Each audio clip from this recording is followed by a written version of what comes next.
Miracles of Nabi Sallallahu Alaihi Wasallam, part 19. Today we talk about how Nabi Sallallahu Alaihi Wasallam told Sahaba certain things with regards matters that they had no knowledge of.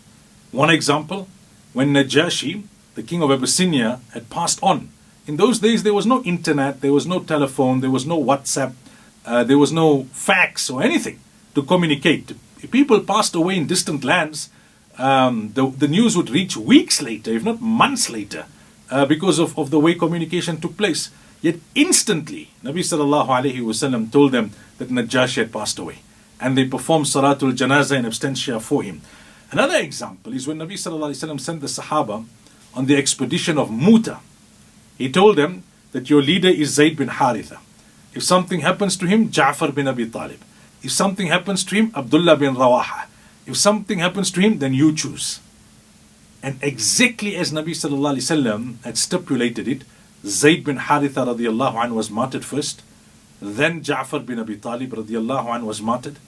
He lost both his arms and he still tried to carry the flag. That's why he will be granted these two wings to fly in Jannah. Abdullah bin Rawaha, the poet, and after he was killed, then Khalid bin Walid radiallahu anhu had reached and he took over and he was able to push back the enemy. So the first miracle was that Nabi Sallallahu Alaihi Wasallam was able to structure it in such a way that exactly as he structured it, that's how it transpired.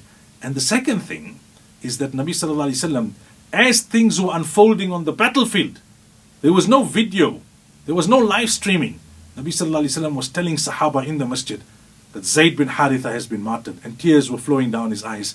Now Ja'far, my cousin, has been martyred. Now Abdullah bin Rawaha has been martyred. Now Khalid bin Walid radiallahu anhu has arrived. Nabi Sallallahu Alaihi Wasallam told them about the proceedings unfolding. In other narrations it's mentioned, and after that he even went to the home of Ja'far bin Abi Talib. So this was the power that Allah Tabaraka wa Ta'ala had given Nabi Sallallahu Alaihi Wasallam, that at certain times Nabi Sallallahu Alaihi Wasallam could tell Sahaba things which no one could ordinarily know. Until next time, inshallah, Assalamu alaikum wa rahmatullahi wa barakatuh.